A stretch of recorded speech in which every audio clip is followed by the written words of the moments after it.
How you doing today? This is Whutz The Word Podcast. I'm your host, of course, Diar Lansky, live from Hollywood, California.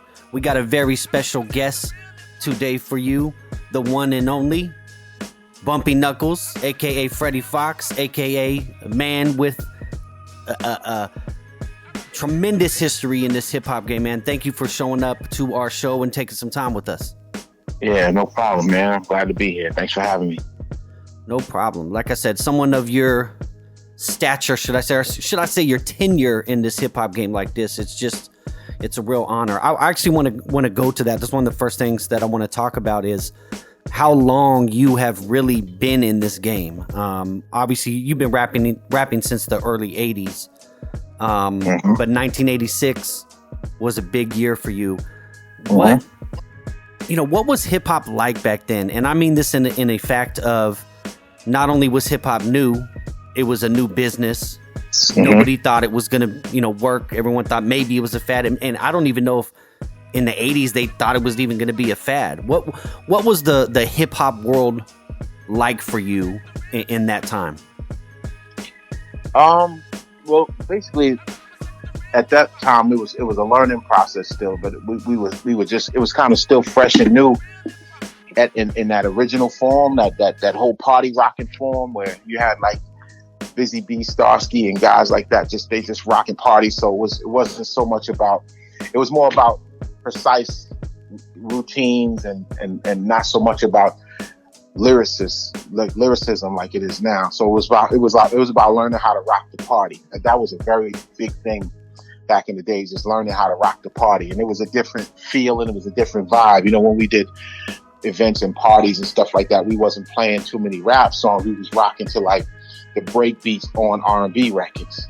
So it was a different time then, and it was a different approach to how we were actually presenting hip hop as a crew, as groups, and as guys, all dressing the same, and it was that, what I mean? It was fun. It was way more fun then than it is now. Yeah. Now, did you think at that time that it would be what it was today? And not even today. I mean, we can even take it to what it went to in the 90s and 2000s. And I mean, yeah, I guess today. But did you ever think it would become an entity like it is now? Nah, I don't think I focused on that. I knew it was going to be something, but I never imagined it to be what it is now. I mean, when I was looking at guys like Kurtis Blow and Run DMC and groups like that, B-Fats, when I looked at the Fat Boys and guys like that, they were like really big superstars to us. Like it wasn't like you could, even though some of these guys, if you lived in their neighborhoods, you could see them in, you could see LL in Queens, or you could see, cats around every once in a while, but I never imagined that it would be what it is now. I just knew that there was an opportunity and a chance for me to position myself somewhere in the scope of things based on my diligence and based on my desire to be really good at what I do. Yeah. And how'd you turn that corner to go from parties and whatever, what was going on then, to say, hey, now this is a profession? What do you think was that change? Just being around guys like I made it a rule, so to speak, that I rock with guys that were challenging to me and skillfully. If you look at my track record of MCs that I work with, I did my best. I did a few favors that I don't regret doing them, but if I had to do them again, I probably wouldn't have done them. I did a few favors, but in reference to like rocking with MCs that I really wanted on my resume or wanted to be on their resume, guys like KRS-One, Tretch, Cool G Rap, like I really wanted to work with guys who, even though they're my peers, I still wanted to work with guys that were skillfully challenging to me, because it made me step my game up more and more each time. I like to work with MCs like that. And I'm not really talking about guys who grab that dictionary and thesaurus and put all these fancy words together to make it sound like they know how to rhyme. I'm talking about guys that have a presence when they walk in the room and you're like, oh shit, that's KRS-One, or that's, you know what I mean? I wanted to rock with guys like that. So I only took stages with people like that, like Scarface and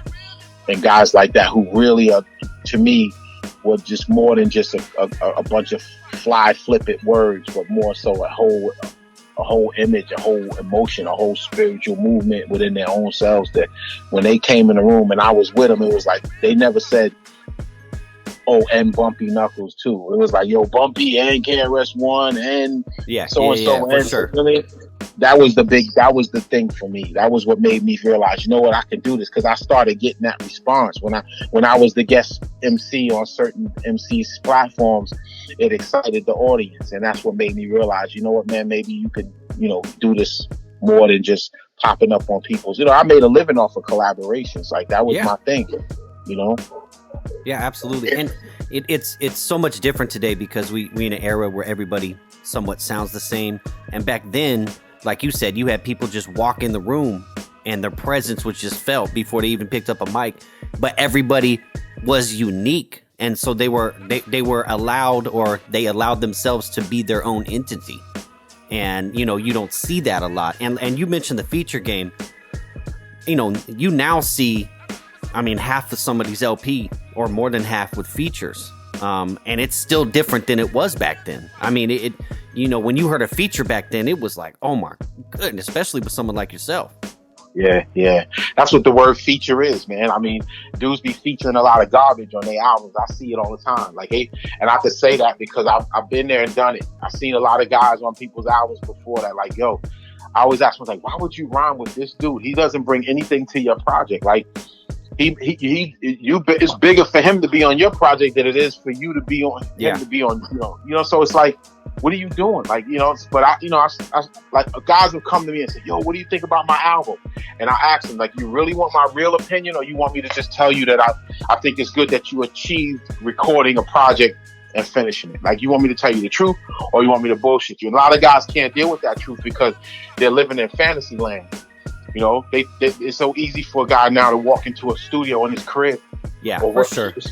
What's perceived to be a studio, and just plug in his laptop and get on and say a whole bunch of shit that he really don't mean, than to really think about making a good record, or making a song, or saying something that's so poignant to the subject matter of the record that it just, boom, automatically hits. This is what it is, you know what I'm saying? And then presenting that shit live to an audience of people that say, wow, he really just like that. That's exactly what I felt when I heard the song. Yeah. You know, which is why I presented, you know, when I did my record, when I did Militia and all those songs, when I did Industry Shakedown, whenever I perform them records, I'm going to give you what you feel when you hear it, you know, as opposed to just jumping up there saying a rhyme, because it means more to me than that. Of course, if you say you don't like it, then, you know, in 2019, you're a hater. You know that, right? Yeah. Well, that's, you know, people say they don't like things because they can't emulate it. Most people that can't emulate or copy what you bring to the table for themselves to try to reinvent, they usually say, oh, well, hey, it's like the band that can't dance. He gonna say the band ain't no good. Yeah, the band's offbeat, not me. Yeah, it ain't me. I can't dance, but fuck that band. They suck. You know what I mean? Like, that's what it is. I think a lot of times with albums, and you touched on it, definitely, you know, they just go to a laptop and record and then put it out.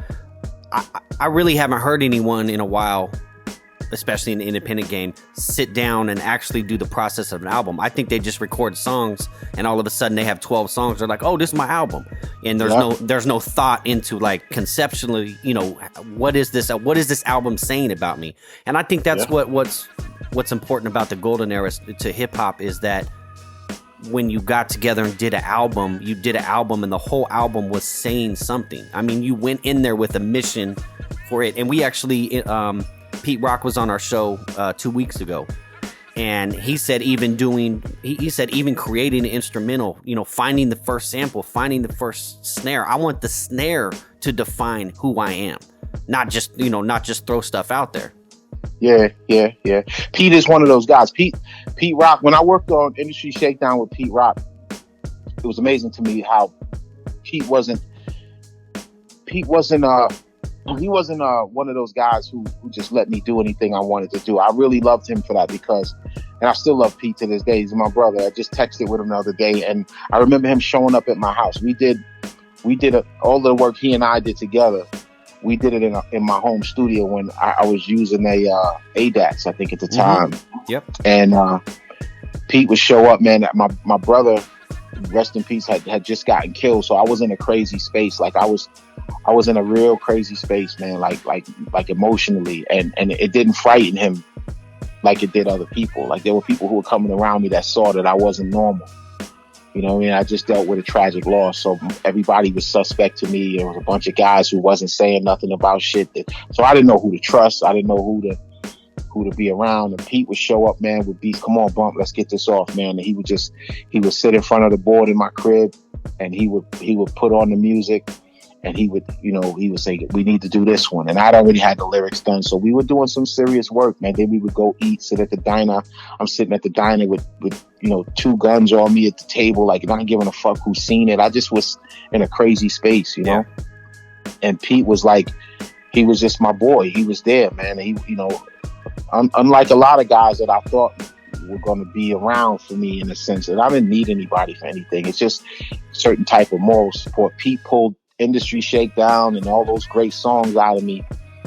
He pulled them out of me and made me, even though I had recorded a lot of that stuff prior, the way he worked with me was like, it was amazing. So as a producer, when you know a guy is a real producer, like a Premier, like a Diamond D or Showbiz or any of the DITC producers, or guys like that, like a Swiss Beats or even a guy like Just Blaze and those guys are very, very, very poignant alchemists and guys like that. They're very well detailed producers, and that means even with lyricists, like a guy that's a lyricist, like once you could wake up one morning, bro, and put your voice on somebody's record, and you fucking guys are business partners at this point. Yeah, absolutely. So there's certain things that have to be done a certain way when it comes to having recording etiquette, I call it.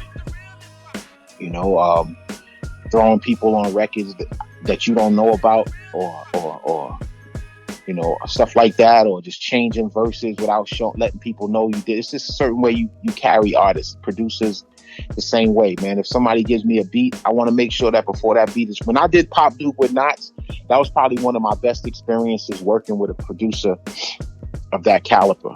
He's very Knots is like amazing, man. He's one of them guys that he just knows what to give you, and then you have to just know how to handle it. So we traded back and forth, because I like to mix my own vocals, you know what I mean? Yeah, I do. I absolutely know what you mean.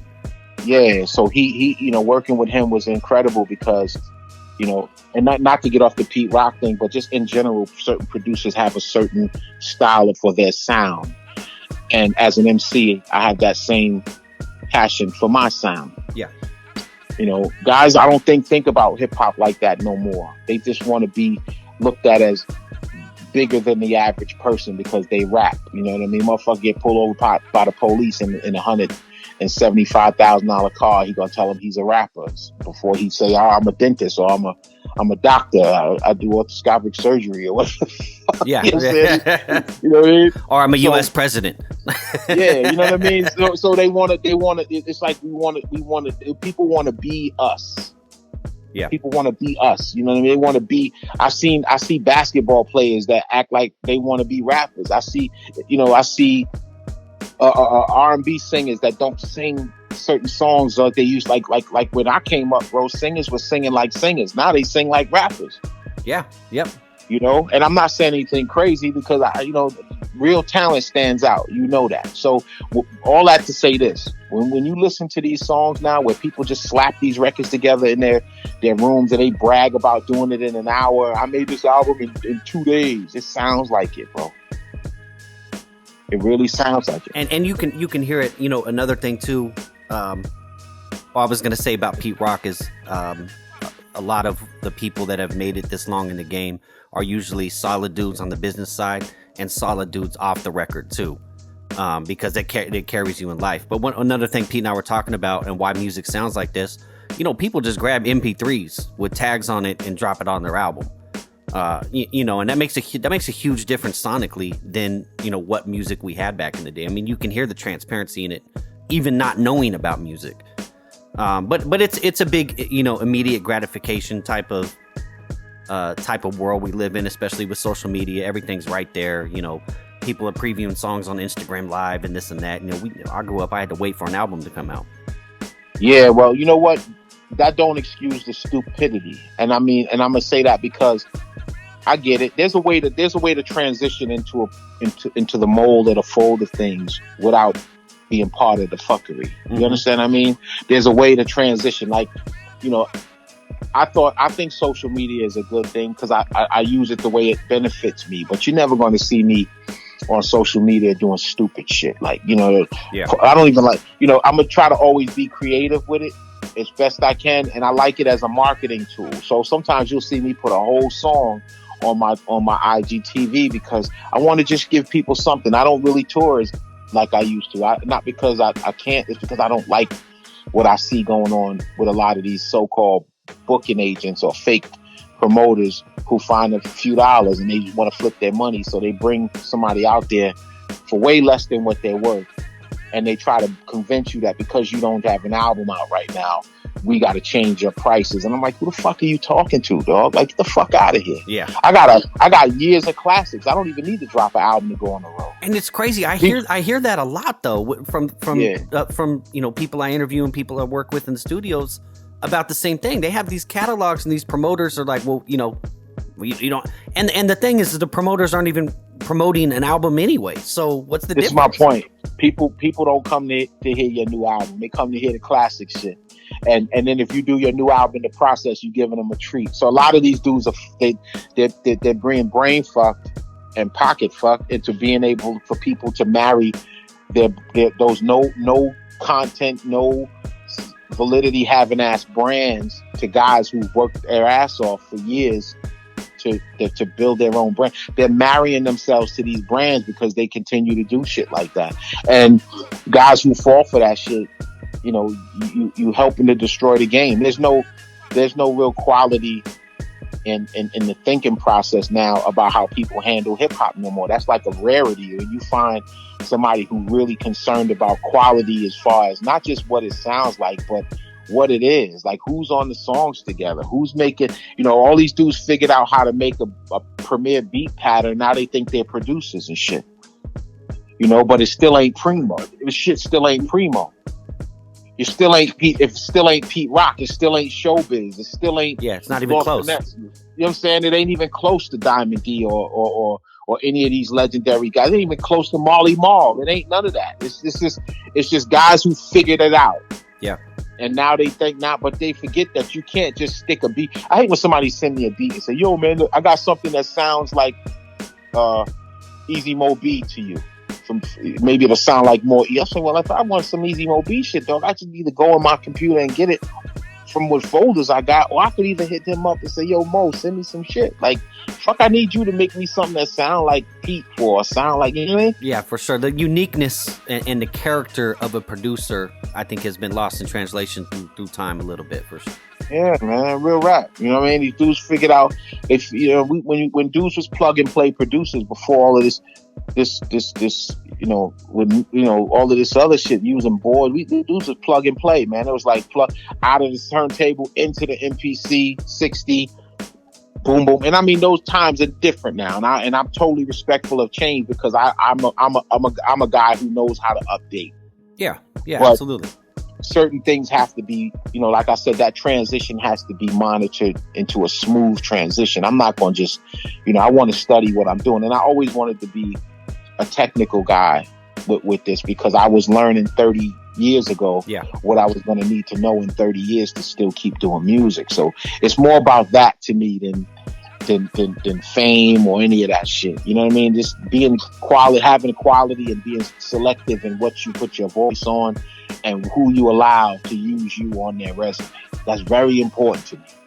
Quality over quantity, although you had both, I have to say. Thank you. I appreciate that. Yeah. So what's, speaking of transitions, what's new with you here in 2019 headed into 2020? Man, you know what? I'm working on. I'm multitasking right now. I finished Primo and I put out Collection, and we want to re-release it with new records. We've been talking about doing that. I have a project with Trick called OGP, which is like it's like a 7-song, I believe, a 7-song EP that we're going to shoot a movie around it. Nice, like almost like a hip hop musical, but it's a movie, and it's about 2 guys who are private investigators who are investigating another 2 guys that are street guys, and it's me and him are both characters. Like, we're the investigators, and we're investigating ourselves in different acting positions or whatever the case. Trick is very, very I like working with him because he's very creative, and as an artist he's a full-blown, like, kind of reminds me of myself, with knowing how to do what he needs to do to get the project done with quality. So yeah. I like that. And I also have, I'm working on a project with Maceo from De La Soul. He and I are doing something together. This guy's been sending me some of the most incredible music that I've heard in a long time. So it automatically inspired me to go in and write. So I've kind of been locked in writing these songs, where he and I, but it's a project, so I haven't come up with a title for it yet, but I know it's going to be fire. I got Pop Duke Volume 2 pretty much finished. All I got to do now is sit down with Knots and pick the records that we want to use, because I'm like 86 records or 87 records in. I'm doing 100 songs with Knots, but he gave me over 100 beats. I got 10, 10, 10, 10, you know what I mean? I got 10 albums. 10 songs on 10 albums. Excellent. I mean, what's the process? Has your process writing going into it, regardless of producer, obviously, has it changed for you throughout time? You know what? I think it's, I'm a little slower when with the approach now, where it kind of, I let it, and when I say slower, I don't mean that in a bad way. I mean, I used to jump right on songs and just pin it out real fast, but now I think a little bit more about what I want to say. You're more technical. Yeah, I'm a lot more technical, and I think I've always been a guy who kind of lets the beat speak to me. Like, if there's guys who make beats and the patterns are cool, but the track don't speak to me because I don't feel its authenticity. So, and I'm not overthinking this shit. I'm really like that. Like, people have sent me beats and said, "Yo, you turned that shit down," and I was like, "Yeah, I couldn't connect to it." But I even if I try, I don't like to give up on beats. But there's guys who just send me shit that just I wouldn't even pick it to rap on. So yeah, I really want to listen more. So my process changed in that respect, where I listen a lot more, and I speak the conversation for my age group. Like, you ain't gonna hear me jumping around on the records talking about selling no cracks, which I never really did anyway, but you ain't gonna hear me talk about doing certain things that ain't in a conversation amongst my peer group. Because I want to try to show cats that you could be, I'm 52. And you could be you don't have to let people brain fuck you into thinking that rap is a young man's game. That's not real. Rap is a nice MC's game, or a dope DJ's game, or that's what hip hop is. Hip hop belongs to the people that know how to do it. So you can't just tell me that hip hop is for young people just because, and they don't really know how to do it. They can have their, hip hop is for people that know how to do it. So if you helping to create a new lane, like a new lane in music, and you doing it under the hip hop umbrella, that's very welcome. There's this new shit out now called I forget what the fuck this shit is called, man. Glit music, like this glit music or whatever these guys are doing. I'm not mad at that shit because young guys are creating that lane. You know what I mean? That's a great thing, man. Yeah, I don't like to hear stuff like that. So when I work on projects and I get these, if you look at all the projects I do, they're all conceptual. They're not, and each producer that I work with, years ago, I started back with the one producer doing a whole project, and when everybody was trying to reach around and grab all the names. But after I put Primo, Pete Rock, Alchemist, Diamond D, Clark Kent, and all these dudes on one album, you know what I mean? After Clark was on Connection, but after I put all these guys on one project. All of a sudden, that was the thing now to have. I had the dream team on Industry Shakedown. Yeah, dream team, absolutely. What I'm saying? But what people don't know is the original Industry Shakedown album was all done by Pete Rock.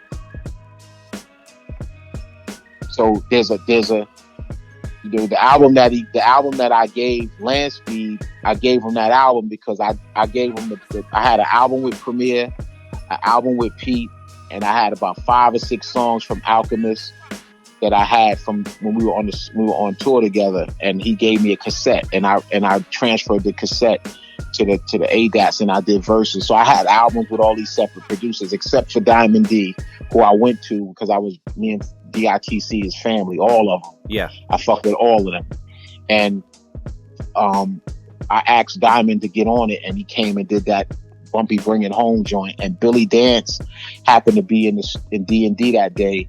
And I asked him, I said, I said, yo, Billy, I need a hook, man. So him and Fox Boogie from MOP came into the room where I was working, and they did the Bumpy Bring It Home hook for me. That's amazing. Now, speaking of projects, how did it feel to, hear Gang Starr again with this new project? And I know personally, you're involved in it and always have been, but just to be able to look and be like, man, there's a new Gang Starr album. How did that feel to you, especially in 2019? I mean, it was definitely the process. Well, let's go back a little bit. I mean, I'm always gonna be a Gang Starr fan because that's my family, and I'm a fan. I was always a fan of the sound from the first day I met Premier and Guru. I was a fan when I seen their first work all the way through to touring with them and all of that. But the process of making this project must have really drained Premier, man. I got to give him his credit, man, because, emotionally one way, but, being able to, select certain guys and reach out to certain people for certain things. When he sent me the Militia track, it took me about a good 2 to 3 weeks, to really get myself prepared to jump on it. You know what I mean? You touched on it. I mean, it's for Preman and you. I mean, emotionally, this isn't an easy. This isn't an easy record to do. Nah, not at all. That's what I mean when I say, like, I can only imagine what Premier was going through. Because when I got the email and I heard the Militia song, I heard the beat before Guru's voice was on it and before Suge's voice was on it. And I said, okay, he said, this is going to be the song, Bump. And he sent it to me and I listened to it. I said, okay, cool. And I was going to try to lay my verse before they put theirs down. But then Premier told me, don't do it yet, Bump. Just vibe to it. Because the way we did the original Militia, when I got to the studio, Guru's verse was on it already. And so was Suge's. So to me, in respect for the art form, I know why Premier does that, because he knows that I'm gonna look at it as, okay, I got to bring this home. I hear what he's saying. Now I have to bring this home, and then that's how you get the best out of a person. Most of these clown ass motherfuckers, they want to get on. They want to send you the beat and try to out rap you once you put on your verse and all that. But what they're not understanding is, when the verse comes from a different place, a place that they've never been and probably never will reach, you can't compare your rhymes to that. Yeah. I don't care what you say, how you say it. You can have the most shocking shit in the world, and that's nowadays what people try to do. But you don't get the same result when you really work on a project and you're saying, okay, I'm going to go first. I'm going to put myself in a first position so that the person coming after me can listen to what I'm saying, connect to that shit, and bring this shit home. And together we got a great record. Hence a conceptual song and album. That's why Premier's records with me come out the right way in my eyes, because he works with me as that artist. Like he said, okay, here goes, this is Militia 4, it's called Take Flight. So I got a chance to hear what Guru was doing, which was emotional, when you think about it overall. And then I got a chance to hear what Suge was doing, and I was able to find a flow that I thought fit that record to bring it home. You know what I mean? Yeah. And that's how I got with it. And when I sent it back to Premier, he was like, first thing he said was, yo, did you say Marshawn Lynch? I said, yeah. He said, God, he said, wow, Bum, who the fuck thinks like that? And I just thought it was a good compliment. So, you know, it was definitely an emotional project to be. And we were on the phone back and forth, you know, talking about stories with Guru at the time and the stuff that we would bring up, man, laughing about old tour stories. And I think a lot of that was helping Premier to design what he needed to design. You know, I was reminding him of stuff we did. He was reminding me of stuff we did. So I was glad to be a real part of the process, you know? Yeah, and it turned out, you know, I mean, a breath of fresh air for hip hop. You know, I can tell you that. Yeah. And you know, and I kind of miss leaders. You know, I was born in 1980. So, you know, I'm a teenager when you're most influenced by music, you know, when a lot of this stuff is coming out.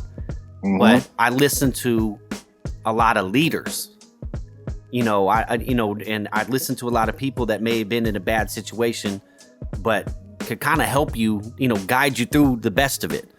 And I don't really, you know, we don't really see that anymore. But I hate comparing because it is different. It's a different time. Things have changed. We got to try to take advantage of what we do best, like you said. We can't flip the script on people. We got to do what we do best and stick with that. Because one of the things, as you can attest to with hip hop, or just music in general, is consistency. So, you know, that's definitely, and being consistent is one of the best qualities you can have. I mean, but music is different than just recording, like you said. I mean, it is a double-edged sword, you got to admit. I mean, some people can just throw projects together, and then some people, you know, can actually go in the studio and do it. But it is nice to have the technology as it is. Like you said, you and Preman going back and forth, but at the same time, he was able to send an email, hey, let's do this, let's do that. So it is kind of a double-edged sword. Yeah. I mean, you know, the good thing about it is when you love what you do, you're going to take care of it a certain type of way. You know what I mean? And I look at that as, you know, the one thing I was able to always do in hip hop was make it with my own rules. And I do what I do. I don't drop records just because everybody got an album out. I don't like that. I wait until I feel a vibe, a certain vibe that I'm trying to, you know, reach, and then I do it. And it has to be right. I don't want to ever do it where people say, well, that don't sound like Fox. You know, sometimes people there's a circle of guys in this game that kind of got they look out for each other. Some of these guys are in these major labels and they keep the money in their own circle, and they always the same dudes at the party all the time hanging together. Those guys are more of a detriment to the game, you know, than an asset, because they have they're in the position to platform hip hop a certain way, but they're so busy trying to hog up all of the benefits that they're not looking at the quality of what's being made. So I've always tried to just stick to what I do, man, and do that with pride. And hopefully, you know, and I don't think I do bad with people as far as having a fan base. You know, the people who rock with me, they rock with me, and I'm grateful for that, man. And I love the people that rock with me, and I stick with that.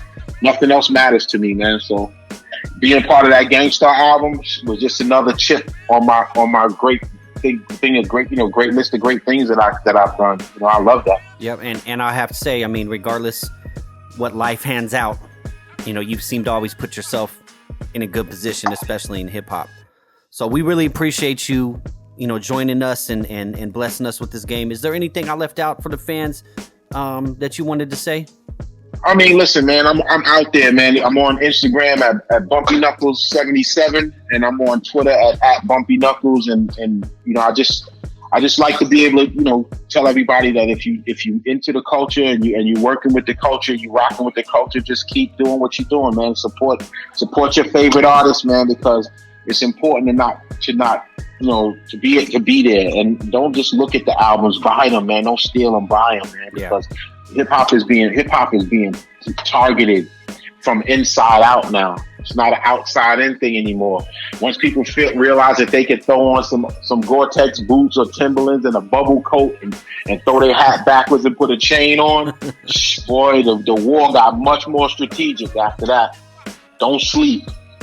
All right. Hey, thank you so much for having me, man. It's all good. We really salute you, though. We really salute you for coming in and spending the time with us. Definitely, you have a home here. We're located in Hollywood, California. I'll definitely be in touch with you as far as that. But anything you need from us, just don't hesitate to reach out. We're here for the culture as well, so we definitely appreciate it. We live on the air with Bumpy Knuckles. Go check him out. He been in the game longer than you've been alive.